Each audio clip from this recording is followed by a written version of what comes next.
मैं भारत के दो लोगों का नाम लेके कहूंगा। एक व्यक्ति है इस देश में, उसका नाम है पी चिदंबरम।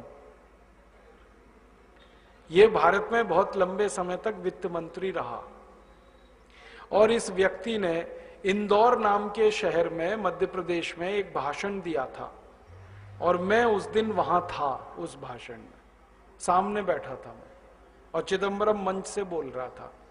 कार्यक्रम क्या था? नई दुनिया नाम का एक अखबार निकलता है इंदौर से। नई दुनिया अखबार ने एक किताब प्रकाशित की थी, पुस्तक का प्रकाशन किया था, उसका विमोचन करने के लिए चिदंबरम आया था। तो भाषण दिया उसने, और क्या भाषण दिया! भारत हजारों साल से गरीब देश रहा है। यहीं से भाषण शुरू किया अंग्रेजी में। अच्छा था कि वो अंग्रेजी में बोल रहा था, ज्यादा लोग समझ नहीं रहे थे। हाँ, उसने शुरू किया, भारत हजारों साल से गरीब देश रहा, भारत हजारों साल से मुफलिसी का शिकार रहा, ऐसे ऐसे उसने कहना शुरू किया। फिर बीच में कहने लगा, ये तो भला हो अंग्रेजों का जो वो भारत में आए और उन्होंने भारत को थोड़ा बेहतर बना दिया, वरना हम तो अंधेरे में डूबे हुए थे, हमको तो कोई ज्ञान नहीं था, कोई प्रकाश नहीं था, इस देश में तो भयंकर गरीबी ही गरीबी थी। और ये जब वो भाषण दे रहा था तो बार बार पंडित नेहरू को कोट कर रहा था। पंडित नेहरू ने ऐसा कहा, पंडित नेहरू ने वैसा कहा, पंडित नेहरू ने ये कह दिया, उन्होंने वो कह दिया। वो भाषण जैसे ही पूरा हुआ मुझसे बर्दाश्त नहीं हुआ। हाँ, मैं इधर उधर देख रहा था, किसी के मन में कोई तकलीफ नहीं। मैंने कहा मैं तो पूछने वाला हूं इस चिदंबरम से। तो मैंने कहा कि अगर भारत हजारों साल से गरीब था, मैंने सीधे कहा उसको, तो अंग्रेज यहां 250 साल झक मारने के लिए क्यों आए? हजारों साल से गरीब देश, गरीबों के यहां कोई 250 साल रहता है आके? गरीबों के तो कोई दर्शन करने नहीं जाता। 250 साल रहना तो कोई सामान्य बात है। 250 साल में 50 पीढ़ियां जवान होकर मर गई अंग्रेजों की, यहां क्यों रहे वो? और भारत अगर हजारों साल से गरीब था तो पुर्तगाली 450 साल झक क्यों मार रहे थे इस देश में? क्यों आए 450 साल पुर्तगाली अपना देश छोड़कर?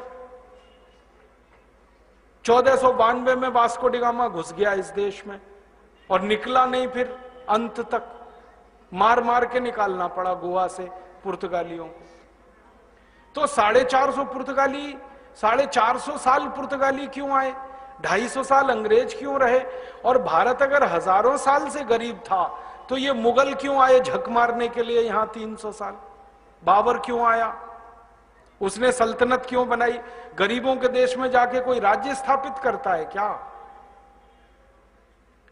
और इतना ही क्यों, मोहम्मद बिन कासिम क्यों आया इस देश में 7वीं शताब्दी में जब हम हजारों साल से गरीब थे? महमूद गजनवी क्यों आया सोमनाथ का मंदिर लूटने के लिए जब हम हजारों साल से गरीब थे? तैमूर लंग क्यों आया? नादिर शाह क्यों आया? अहमद शाह अब्दाली क्यों आया जब हजारों साल से हम गरीब ही थे? तो इनको तो कहीं अमीर देशों में जाना चाहिए था, वो सब यहां क्यों आए? और सिकंदर क्यों आया यहां अगर हम हजारों साल से ही गरीब थे? तो सिकंदर ने अपने गुरु को यह क्यों कहा कि जब तक भारत विजय नहीं कर लेता तब तक विश्व विजय मेरी नहीं होगी, इसलिए भारत को जीतना बहुत जरूरी है। तो आया यहां पर, और यह तो भारतवासियों का पराक्रम था कि वो भारत को जीत ही नहीं पाया, मार के भगा दिया हमने उसको, रास्ते में मर गया। और आपको तो इतिहास में मालूम है, शक यहां आए, हूण यहां आए, पिंडारी यहां आए। क्यों आए भाई? हम तो गरीब हैं, भुखमरी के शिकार हैं, बेरोजगारी हमारे यहां है, फिर क्यों आए ये सब? तो चिदंबरम चुप हो गया, बोला कुछ नहीं। मैंने कहा उत्तर दे दो, अगर ये हजारों साल से ही गरीब देश है तो? कहने लगा नेहरू जी ने कहा।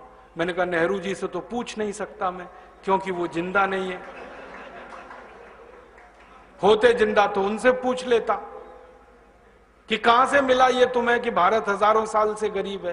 किसने कह दिया भारत हजारों साल से गरीब है? मैंने कहा तुम नेहरू के मानस पुत्र हो, तुम ही बता दो।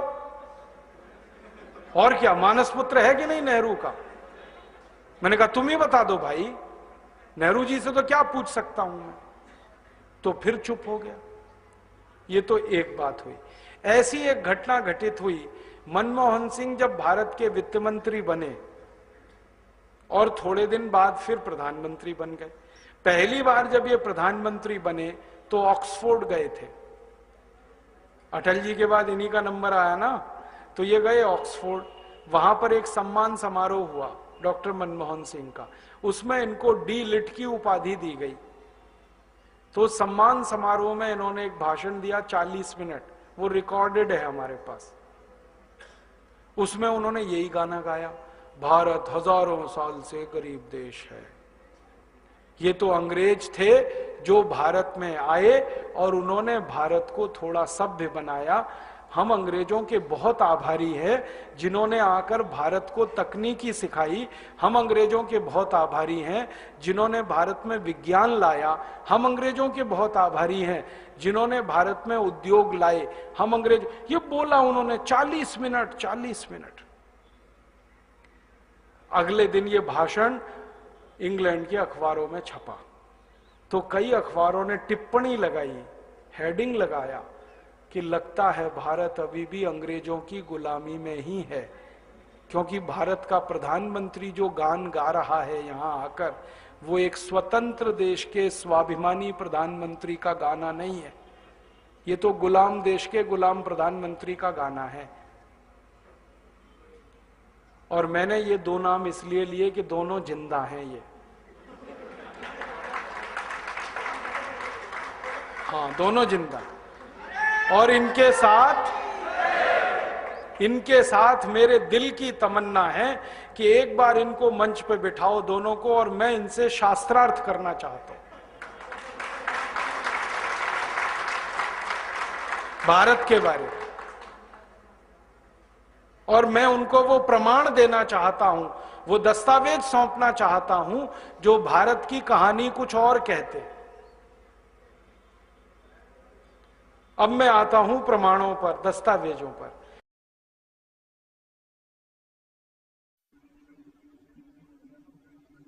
और ये कितने बड़े लेवल के इंटेलेक्चुअल प्रोस्टिट्यूट हो सकते हैं। चिदंबरम साहब मनमोहन सिंह से 2 कदम आगे हैं।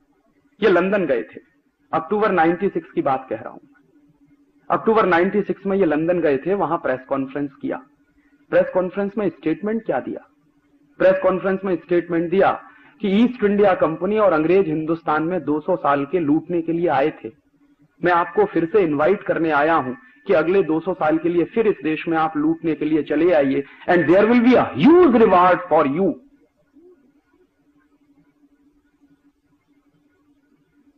क्या कहें इसको, सिवाय ट्रेटर के दूसरा कोई शब्द मुझे मिलता नहीं जो मैं चिदंबरम के लिए इस्तेमाल करूं। कि एक ऐसा व्यक्ति इस देश में फाइनेंस मिनिस्टर है जो लंदन में जाके कहता है कि ईस्ट इंडिया कंपनी 200 साल के लिए आई थी और आपने हमको लूटा।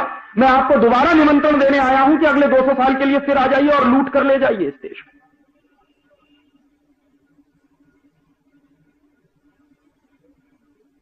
तो ऐसे लोग जब इस देश में फाइनेंस मिनिस्टर बनना शुरू हो जाए, तब तो इस देश का बंटाधारी होने